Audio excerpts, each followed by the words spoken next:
Hello, everybody, and welcome to a new episode of Max Spoilers from MinnMax, where a place about games, friends, and getting better. My name is Ben Hansen. I'm joined by Brian Vore. Hello. And Ross, the Star Wars Guy Fund.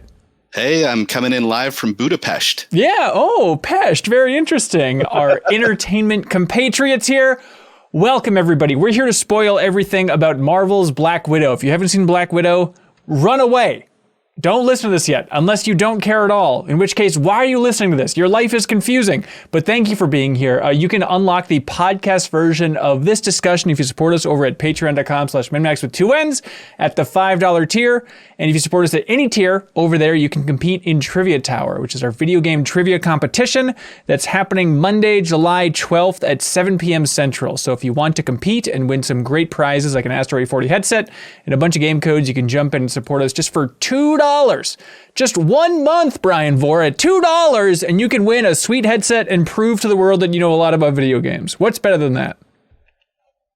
Do you just go after people and say, "Where's my $2?" Mm-hmm. Yeah, it's going to start singling people out pretty soon, I think. Okay, Max Spoilers. For a film, this is happening. Like, I can't even think of the last time I did a Max Spoilers for a film. It feels like the cinematic era is back. I don't know. It feels so good. And you guys both went to a actual honest to God movie theater, right? Like a legit theater. So you're the poser here for the ultimate reference, and you rented it on Disney Plus for the extra, $30? Yes, I did. Apparently I'm kind of on a little vacation right now, and the theater here is apparently not that great. And also the flexibility and peace of mind of Disney Plus has been nice. Look, we're trying to keep theaters alive. We're trying to support that little startup AMC any way that we can, but I apparently just want to watch the whole world burn. But hey, Ross, how was your movie experience then?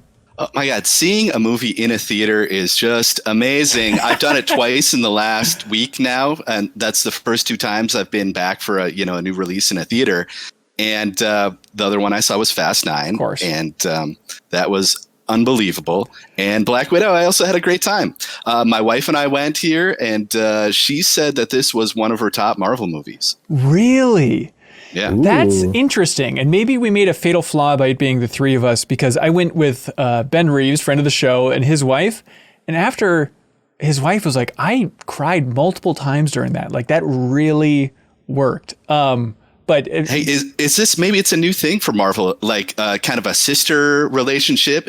Because I don't know. I mean, I have a sister, but maybe it's different between sisters. You're talking about vests. You're doing stuff like that. And like Gamora and Nebula don't really talk about relatable things too often. Is that the overall idea? Mostly alien gals. Yep. They both these sets of sisters hate their fathers, but only one, rekindles the relationship, I guess. Yeah, I think that's the way it works. It was nice to be back in a movie theater. It was a real slap in the face, Brian, for the reality of going to a movie where it's like, hearing the laughs, fantastic, amazing. Watching trailers, and it's like, I haven't seen any of these trailers. Normally with my movie routine, like I've seen the same trailers over and over again, but it's like, what is this? I've never seen this before. They're making a Sing 2? My God. But then the part that was a real kick in the nards was there were like 3 kids in the front row, and they literally did not stop talking the entire movie. It was like novelty, over the top, just blabbermouthing. I don't even know what they were talking about. They just could not stop talking. At a certain point, one of them opened a big thing of, I don't know, marbles, some sort of hard candy. It went everywhere, slid down. Like literally the entire theater at certain points was going, shh, shh, shh. And these kids just would not stop. Like, it was insane. And after, like, they started whistling in the movie, these kids just started whistling that whistle back at the movie. And it just blew my mind. Like, you paid money for these tickets, right, kids? Like 13, 14, however old they are. Like, what are you doing? So I wasn't even mad, though. It was just like a nice memory of, oh, that's right. Theater experiences can be completely ruined. But in this case, like, I just kept looking at Ben Reeves next to me and laughing about, like, my God, these kids are unbelievable. You did threaten to send them to the Red Room, right? That's right. Yeah. Maybe they need a little more Red Room in their life. All right.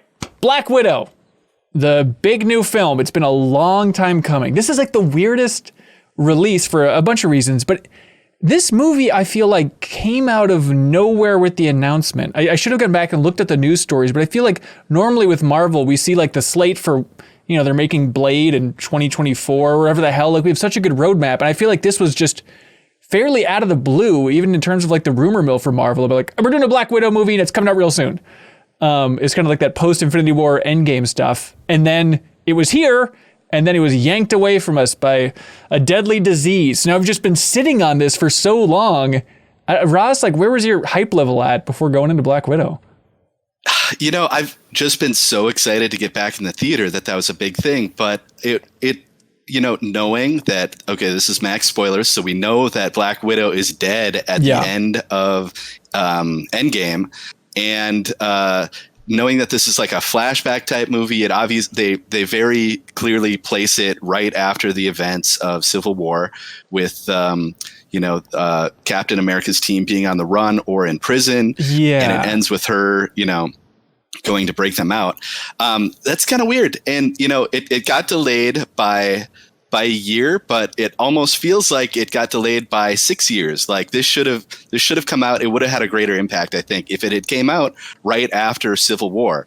Maybe that would have been weird with like two movies where you have like a brainwashed super agent as like a big plot point. But I can't help but feel like the emotions of it were hurt a little bit by knowing that Black Widow is a goner at this point. But I mean, I don't know. I feel like they kind of played into it in interesting ways, just using what we know now and then putting it in retrospect. Even that simple idea of like the name of her mother being a big sticking point, recurring thing in this movie. Then it's like, oh, but we know that like near the end of her life, isn't Red Skull tells her it, right?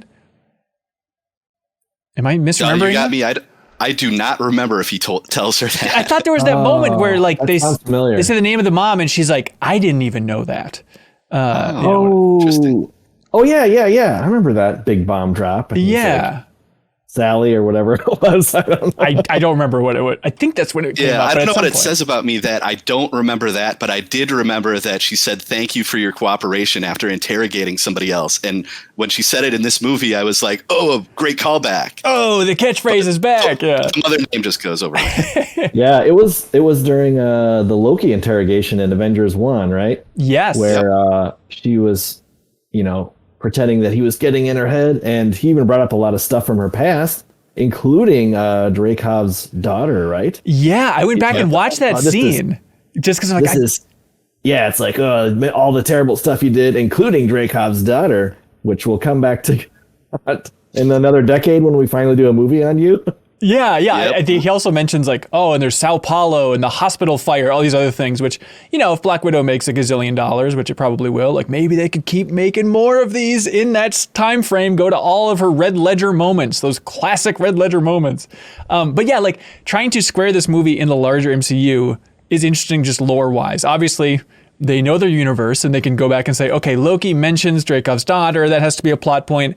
But it's really interesting trying to square this movie with the Age of Ultron flashback, where we see her in her training, getting the ballerina dance sequences as well. And I went back and watched those again. It's like, okay, that's tough to square with what we know about this movie now, but it's still okay. I was really hoping that we'd have Julie Delpy from Before Sunrise, who's in that weird Age of Ultron flashback, that she would be a part of this in some way. But no, that's just kind of, it doesn't break the continuity, but it's like, okay, I guess these two worlds can kind of fit together for her past now. Yeah, and speaking about her past, let's talk about that opening scene, the very Americans vibe, which I loved, and beardless David Harbour, who I can barely even recognize. That heartthrob. Yeah, I think that really worked. Like by the end, when she's trying to pull up on the plane and it's taken off and David Harbour's on the wing, that really got me invested in a way that I didn't expect. I think that's like a big theme of the movie is before I saw the movie, I was talking to somebody about it and I was like, I think my expectations or like my hype level's at about like a 6 out of 10 for this movie, and ended up enjoying it a lot more than I expected. And I think that opening scene was a good indicator. It's like, yep, this is going to feel like a big emotional ride. And I got more invested in that family than I expected. But I think that scene was really well done. Yeah. I don't know if it was because I didn't I tried to stay away from anything about this movie for the most part beforehand, but I was like, I mean, that's got to be Scarlett Johansson and Florence Pugh as little kids, but yeah, I thought they were Russian and grew up in Russia, and why are they in Ohio, and who is this family? And yeah, when it's just like, hey, we got to go, and they've got like tons of guns hidden everywhere, and they're flying away on a plane. Then it really, you're like, huh, I wonder, wow, they must be agents that they got to get away. And then it's like, oh, and then the shield, it's like the trucks are coming after them and they have shield on the side. And you're like, oh, okay. Oh, they start speaking in Russian accents. Oh, maybe they're the bad guys. Yeah. Like it was kind of a cool reveal. Yeah, and it is such and then the kicker on that with Red Guardian just like being like, all right, girls, go back to your brainwashing program. I know. We'll see you later. It blew my mind because he seemed like such a sweet dad, and it's like, wait, he's gonna step in at some point and like stop this, but no, he's totally okay with those soldiers just running up and putting the needles in their necks and dragging them away. It's like, okay, this is a different father figure than I was expecting going in. Yeah, he's like, that's all good, but like, when can I go on my next like Captain Russia mission? You know, like he wanted to do some heroics, and they just got tossed in jail for decades. Which, by the way, did you see what he had tattooed on his fingers? Was it Karl Marx? Yeah, Karl Marx on his hands. It's just the most absurd idea, but he was fun. Yes. You know, it's one of those surprising things of like, oh, they could really mine a lot more about the idea of Russia also having its own super soldier program, but whatever, you get the idea. Moving on. Just desperate to be on the same level as Captain America. Yeah. But yeah, the other thing I love about that opening is that it's such a cool bit of backstory for Natasha and Yelena they would be the same as all the other Black Widows in that program, except for the fact that they spent 3 years as kids on this like deep cover mission in America. And like, that is, I think, what we're supposed to take from that is that that's what led them to like, you know, kind of have their own initiative and you know, their own thoughts and leads to Natasha breaking away. Yeah. Well, I mean, I guess Yelena wouldn't have had that if she didn't get the magic pixie dust sprinkled and her eyes would have been changed. But yeah, that was like definitely the emotional core of the movie. Like that scene where she was talking about like, hey, that was real to me. Like I really felt like we were a family and I really loved what we had there. Whereas everyone else is like, oh, what are you talking about? It's a mission, move on. But I mean, I think that's the biggest overall maybe surprise of this movie is just like how good of a character Yelena is. I love that. I love Florence Pugh from, you know, Little Women. So I was excited going into this, but like, I think she's the most fun new MCU character since like Ant-Man to me. Am I missing somebody? Like she just blew me away. Like every scene, she was not hamming it up, but just like there was a certain fun little twist on almost like every line delivery she had. It was just riveting, but maybe I'm just in love with her. I can't tell. Yeah, she was fantastic. And if you're on a Florence Pugh kick, I would really recommend Fighting with My Family if you haven't seen that. I have seen that. Yeah, also good. Yeah. That was a great plane movie a couple of years ago. I was like, oh, better than I thought. Oh yeah, perfect for a plane. Yeah, I feel like that was the advance word I had heard going into Black Widow is that Florence Pugh was fantastic, and she totally delivered. She's like super funny, but all like the biggest emotional beats come from her. The one you mentioned, Hanson, where she says, you know, those were the best years of my life. And it's all, you know, you're all saying it's fake. Yeah. And like, there was a weird pivot that this movie took too. And it took a little while to get there. But at a certain point, like a third of the way in, it became super funny. And maybe just in a theater, I was overwhelmed by like, just, hey, people are laughing around me. This is so different from watching a movie on HBO Max over and over again. But like that scene in particular, which I think the best joke in the movie, when she's making fun of her 3-point landing. And she's like, you just do that stupid pose. And you go like this. And they're like in that little convenience store. And she's just like whipping her head on the floor. It's like, you could not have a better delivery of that. Like that slayed in the theater, Brian, just so you know. Like, oh, really? It like popped a champagne cork of laughs in there. It was amazing. And then like there are a lot of great laugh lines after that. Like just like little things when they're in the big prison escape scene. She's flying the helicopter. It's like this weird little shot where, you know, Black Widow's doing a bunch of amazing stuff, then just cuts back to Florence Pugh in the helicopter, and she goes, we're both doing a good job. Just like these weird little deliveries, and it always killed me.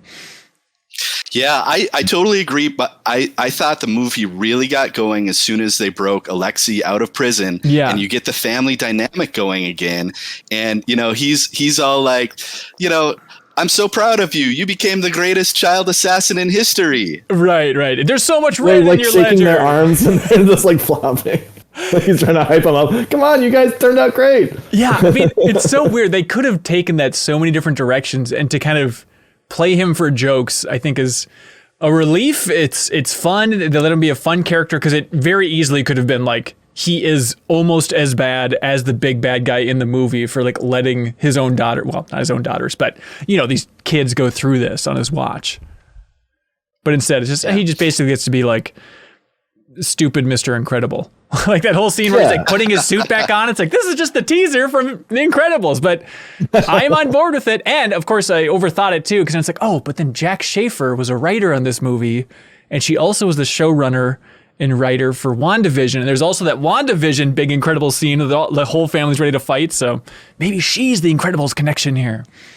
Yeah, he did great, obviously, for comic effect. And then, he had some good poignant moments too, like when he started singing American Pie as kind of the callback. He's like, you know what? Yeah, we did have some good times. And he's trying to give the heartfelt speech to Black Widow over the comms and stuff, or like when they're in prison together, and then over the comms, like he's like, well, no one can hear you. No, I'm actually not, Natasha. Yeah, you don't have an earpiece in. Yeah, or like, when he's in the little cabin house area, and he's telling the story about going ice fishing and his dad pissing on his hands. He just, he just sums it up. Fathers. That's his brain. It's all the same. That's I foresee myself using that explanation so many times in the future with my own son. Trying to tell a story. But yeah, that American Pie singing scene was so good because you know that it's going to be broken up at some point, and they just keep it going longer than you expect before that floodlight kicks in. Yeah. I was a couple of things I was having a tough time kind of track emotionally in this movie. Like, I thought it was interesting when I got to get used to saying Yelena. That's her name, right? Yeah.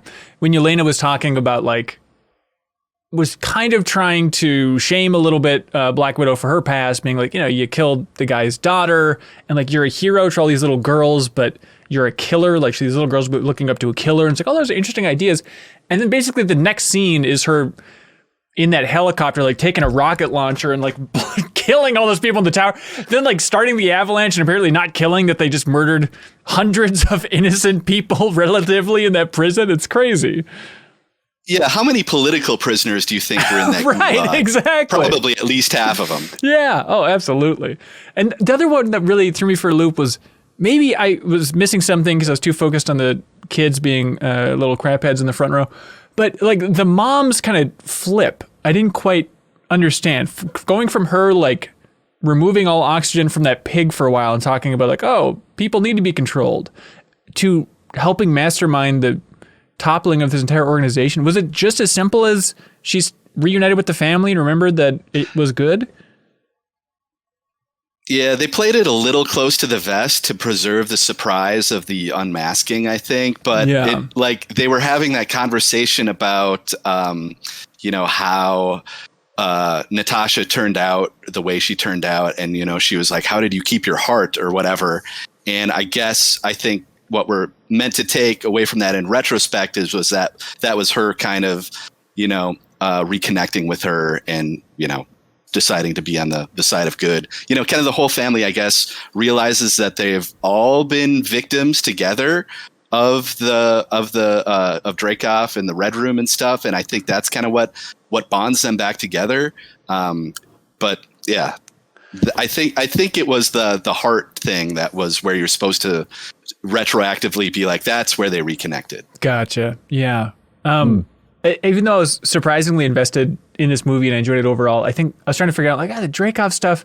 I don't think I really cared too much about it. They did have his daughter. I don't really care too much about it. Like, I think there's interesting stuff that they're playing with about this guy controlling all these women across the world and they can't touch him. And thematically, when he's going through his big plan, you're also just kind of like, well, I know you're not in any other movies, so exactly. You're obviously going to die. Yeah. None of these plans are coming to fruition. But yeah, I think it's kind of what you said earlier, where that, you guys, that Black Widow's out of the picture and probably a lot of these people, but you're like, as I was watching, I was like, maybe Florence is going to have a little Widow Society TV show coming. Right. But I could totally see that. We can say maybe predictions, I guess, till later. But I don't know. It seemed like a possible thing once they let him free. Yeah, maybe, even though they're doing a great job with the Disney Plus shows, there's part of me that's like, I hope that she isn't just relegated to the Disney Plus tier. I hope that she continues in a big way and can be a big part of, their movie future, which I guess at this point it's probably even naive to see that much of a distinction here if they're trying to meld these worlds as much as they are. Yeah. And just to, before we get too far away from Dreykov, his whole plan, I'm totally with you. I was like, okay, whatever. You got sleeper agents all around the world. This is, it's just kind of Hydra light almost. Yeah. What was way more effective for me in disliking him was his total disregard for personal boundaries. Just like getting up in everybody's space at all times. Really, really creepy. Yeah, well, he wanted to find their boundaries because he knew that even if I get too close, they couldn't even push me to get away, because of the pheromones. Yeah, he really wanted to waft that stuff right in their face. So it's like, definitely don't punch me, please. Yeah, he never can wear deodorant. He has to go all natural all the time just to keep that stuff rolling. It's a hell of a plan. But even while I was watching, I was thinking, couldn't she just go far across the room and throw a chair at him? There has to be some way with this system you can still kill this SOB, right? You know what? That reminds me, this movie had so much bone breaking. Yeah. If that's not your thing, it's really going to turn your stomach. That is true. It was secretly a really messed up movie. Obviously the, arm wrestling scene. Oh, that was brutal. The big moment where the climax of the film is Scarlett Johansson breaking her perfect nose, which is brutal. But then the one that really killed me was I think this might be the scariest thing in the MCU is Dreykov's daughter's face. That design freaked me out. And I think I'm an adult. And it was to the point where I just need to look at her good eye because that is such a scary image. If I was a kid and saw this movie, forget that. Yeah, that was super creepy. And yeah, did you guys call that? Did you guess the identity of the Taskmaster, that it was going to be the daughter? Yeah, I wouldn't have put a lot of money on it. I was debating it's either going to be Yelena. That's the mom's name, right? I was leaning her for a while. Then when she came in, it's okay, there's only so many people it can be. Because even in the first trailer and stuff, I didn't know the timeline of when this was. And so I was like, is that going to be Hawkeye? I think he used Arrow in the first trailer or something. So at a certain point, it's it needs to be building to something. And I could see them doing the big gender flip that you don't see coming. So I wasn't blown away. I went through the same kind of thoughts. I was like, oh, it's got to be Rachel Weisz.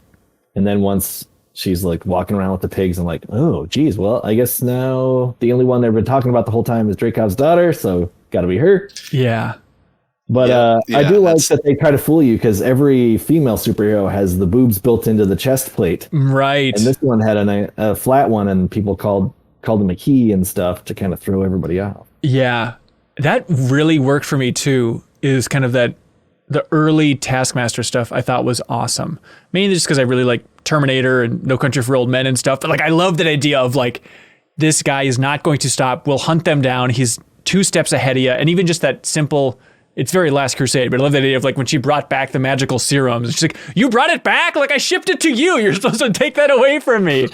And then I feel the Taskmaster stuff just kind of left for a big part of the movie. I thought if this is just going to be a Terminator movie where Taskmaster's after him the entire time, that seems much more effective of a story than worrying about this bigger story here. That early, short fight scene on the bridge at night in Norway or wherever that was, where he just immediately steals her finisher and uses it against her. Very, very cool. Yeah, and fans online are really breaking down all of his moves. Okay, that's a reference to Homecoming. This move here is a reference to this. That is a fun premise, and she's still alive. And so I don't know how that training would continue or what they could really do with Taskmaster. But I enjoyed it more than I thought, even if it is at a certain point it's kind of just Winter Soldier again. But still, kinda. But on this movie, you can make a drinking game about how many flying head scissors. You can get really wasted on it because I loved all those. Almost every family member I think got to use it several times. Yeah. Yeah, Taskmaster is very into this move of looking at something, then rotating the head just like 15 degrees. It's the ultimate villain move. I think they did it like Falcon and Winter Soldier too, but I guess it's got a kind of a Terminator thing, but it cracked me up where every time you saw the Taskmaster, it's just that subtle head rotation as they're looking at something new. How can you tell a silent person is thinking otherwise? I know, I guess that's really all we got. I don't know. It's like the only gesture they can do besides yes and no. Oh, I don't like this. But yeah, curious to see where they go with that. Also, I forget the name, but like Natasha's helper dude. That was another interesting addition of like, oh, who is this? His name is Mason, I think. Okay. It's like, it's cool with the idea that she has a whole support system. And now I'm wondering, like, are they going to try and do anything more with him? Is it just, why not add somebody new to the MCU? And if you ever need a helper, it'd be cool to tie it back to Black Widow with that dude. Yeah, I think. Yeah, I was wondering if he was a deep cut character, reference to somebody, but I just got out of the theater, so I haven't had a chance to check. Yeah. I think I saw somewhere in the comics that he might have his own like short series. I'm sure comics people know all about this, but I thought I read something weird that he was like the comics Taskmaster's son or something. Oh, weird. Okay. Seemed kind of unconnected, but it was like, hey, let's throw this. We got this kind of character. Let's throw them in. Yeah. But yeah, he could be kind of like an all-purpose like supplier. If they ever do a Widow Force show, like he could be supplying them. Yeah. Yeah. I like the helicopter he got him, and I really like that stupid joke of like, we're running out of fuel. No, he'll be fine. And the jump cut to just the copter landing hardly. Very good. Yeah, that was great. Accents in this movie.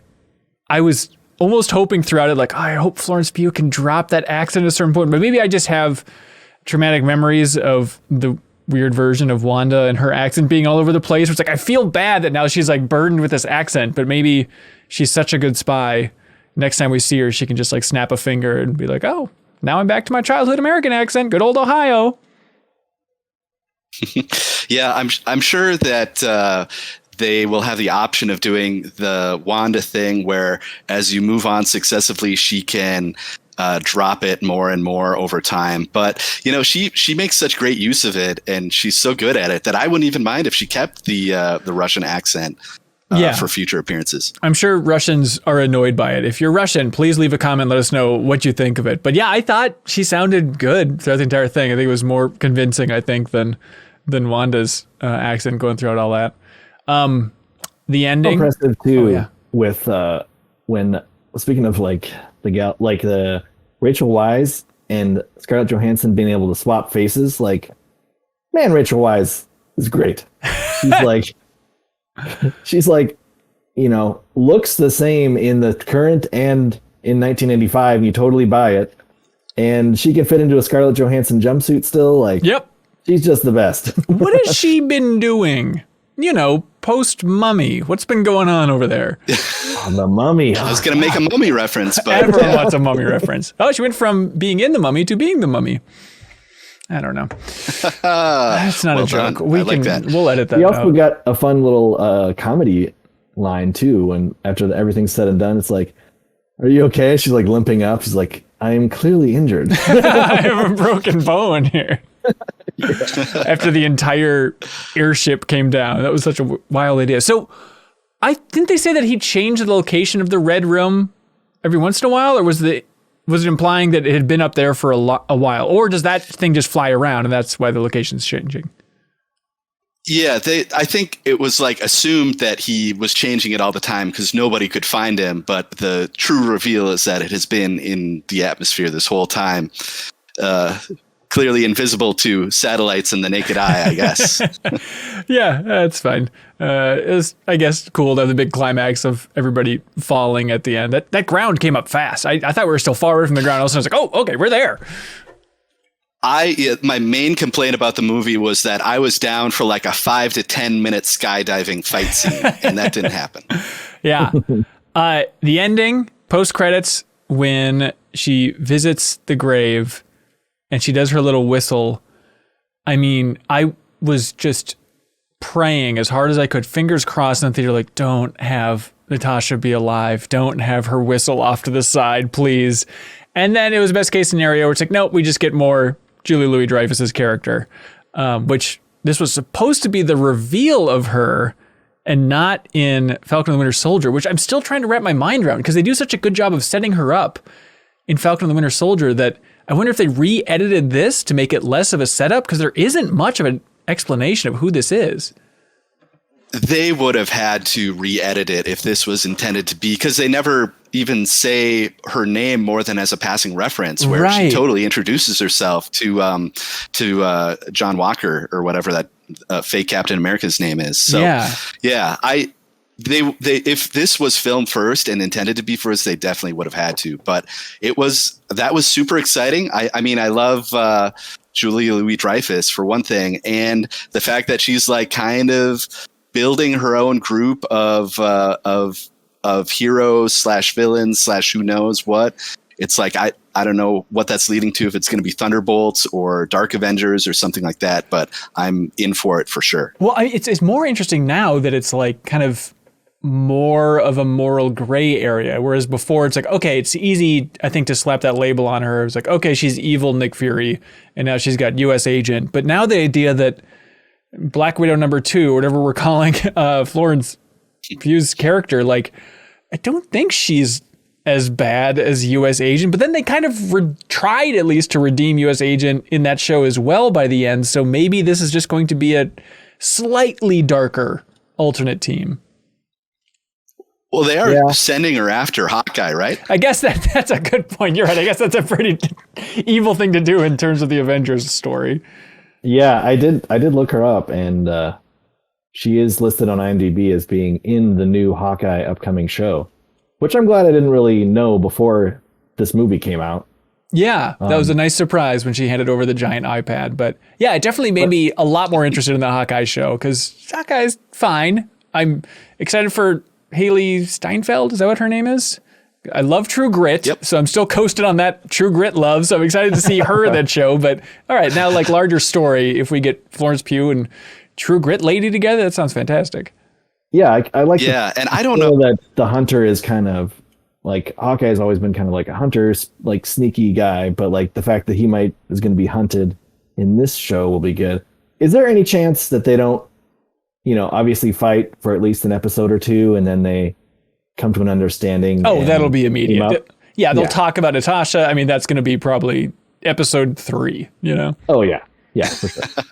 Totally. Yeah, I am extremely excited about the Hawkeye show, just because it seems like it might be taking a lot of inspiration from the Matt Fraction, David Aja run of the Hawkeye comic, which is one of my top Marvel storylines of all time, and I super highly recommend it if you want a more or less self-contained, 30-issue storyline to read. So if this kind of follows, some of the influences of that, it's like one of my top most anticipated Marvel projects. Oh, cool. Wow. Deep cut. There we go.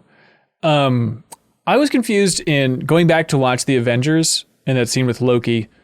Black Widow makes some reference to saying that in Budapest, that when she first, I'm trying to remember exactly what she phrases it as. I think she says, when I first met Hawkeye, he came to kill me, but then he made a different call. And so I'm trying to square that. Was that in Budapest, or that was before Budapest? Because she was evil then? Yeah, I think, because Florence Pugh was like, what kind of weird bullet holes are these in the wall? And she's like, those are arrows. And I think he had kind of tracked her down to that safe house. And then they came to an understanding. And then was he the one that was like, hey, if you really want to join the good guys, you should blow up this bad guy, his whole building, and his daughter. Right. You should really be one of the good guys. Yeah. She's like, well, sounds good. I'm done here. Maybe. I'm not sure if those were right back-to-back missions, or if, he tracked her down there and then they came up with a plan that she had to execute way later. But right. Really sure. Okay. I hadn't connected that arrow thing, but yeah, of course, that makes a lot of sense. Maybe it's honestly in this fancy thing. You didn't get this on your Disney Plus, did you, Brian? Whoa. Got a free comic book from AMC Theater that tries to like set things up a little bit more. So maybe they touch on the Budapest mission. I don't know. Really? So that's like a prequel to the movie? it's largely Ross talking to everybody's favorite senator, the Holly Hunter character, to like just talk about Black Widow's backstory and stuff like that. Oh yeah. Yeah, weird deal. It's always good to see Secretary Ross come back, because he's been around since what? One of the which Incredible one? Since Hulk, the first one, I think, right? Yeah. Wow. And now we're getting Abomination back from that trailer for Shang-Chi, so everything Hulk's coming back, baby. That's great. Crazy. I don't know. You guys, it's not in the pipeline, but it's kind of crazy that everyone's afraid to do. They're just like, yeah, can't do a Hulk movie. I guess it's. Can't do it. I think this is true, but at least the popular wisdom is that they can't because Universal still owns some of the Hulk rights for a standalone Hulk movie. That's why he just has to like be popping up in Thor Ragnarok, or he's going to be in She-Hulk. Although it's weird that they would have the rights fully for She-Hulk, but not the Hulk. But I think there's still some weird complications because of that. Oh, that does sound familiar, but that'll be cool because in She-Hulk it'll be kind of like a Spider-Man Miles Morales thing where it's like, okay, this is how you be real strong and crazy. Like teaching them the ways. Yeah. Other stuff, Ross, we didn't hit in Black Widow? I just want to shout out to the fast food signs when they're driving through the city in the 90s.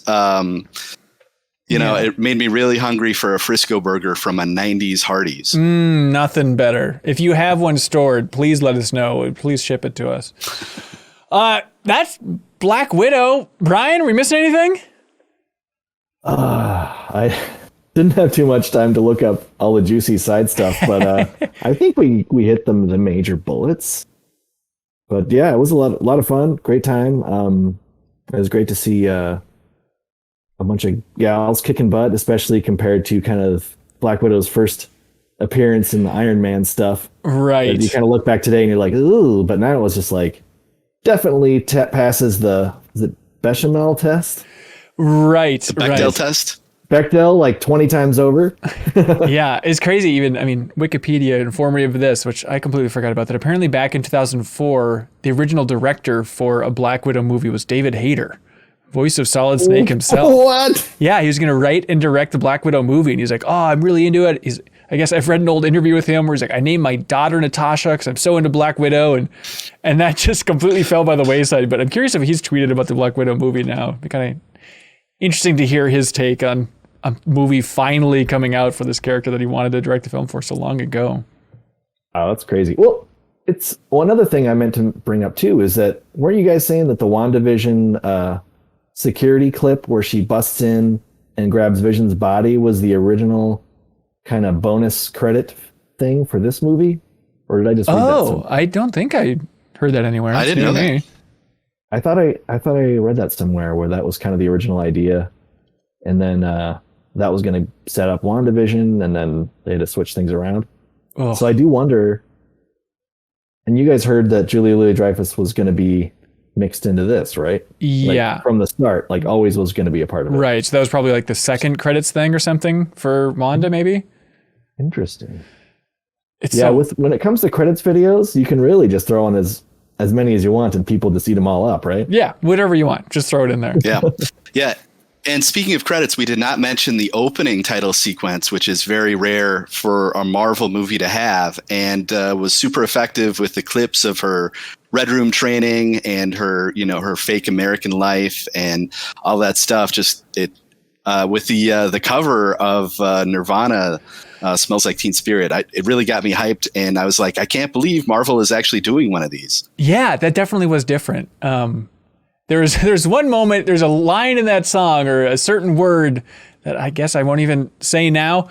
But it's one of those where I'm like, I wonder if they're going to say this word, this racial word in the song there. And I'll have to go back and listen to it, but I feel like they kind of like just kind of like slide their way past it. My libido, like trying to get to the rest. Yeah, I definitely was keeping an ear out for the M word. And I was like, yeah. Yeah, they kind of mushed it. But hey, that's it. Black Widow, everybody. Yeah, it felt like a movie, which I was worried about in this post Disney Plus, Marvel TV series era. Where like it still felt special, I guess, when the Marvel logo came on the big screen. And yeah, being back to the theater for this thing, it's like, okay, there's still some magic. We're not just watching TV in public. It still feels like this is a bigger event. So I'm happy that it finally happened. And yeah, better than I thought. Brian, do you want to review this on a scale of 1 to 10, please? Oh boy. Geez, I had a good time. I mean, I'd say 9. 9. Ross? Yeah, I had a good time. Hey, for me, it's a solid 7, which is better than average, but probably lower on my total scale of Marvel movies altogether. Yeah, I'll put it at 7.75 to 8, I think. At some point, this can probably be its own standalone thing. We could do the full Marvel ranking, because I've never really done that to try and run down all these movies, but I feel like I need to rewatch them at that point. That's at least half my life. Yeah, that's like a good 30 hours. Yeah. But, maybe my ordering would change, but it's cool we have a decent spread on that. Yeah, for sure. All right. I guess we'll be back, what is it, next week for the Loki finale? Already. Jeez, that's coming up fast. And yeah, that's going to be a little spoiler trickier alert, to talk that about. show ruled. I can't wait to talk about it. Oh, all right, great. Yeah, let's unpack everything. So we'll be back with that. Ross, in the meantime, you have to figure out your wonderful sync and why your video is so far up from your voice. What is happening over there? I could tell it was happening again. It's a wonderful hell we live in. All right, thanks so much for watching and listening, everybody. You can always subscribe to our YouTube channel or support us over on Patreon to compete in Trivia Tower and unlock a bunch more benefits. We'll see you next time, everybody. Bye. Content like this exists because of you. Thank you so much for subscribing on YouTube, sharing it with a friend, and especially for supporting MinnMax on Patreon. Supporters at any tier on Patreon unlock access to MinnMax's Discord, the friendliest place on the internet, where you can compete in game trivia every month to win prizes with our show Trivia Tower. Thanks so much for watching and sharing our stuff, everybody.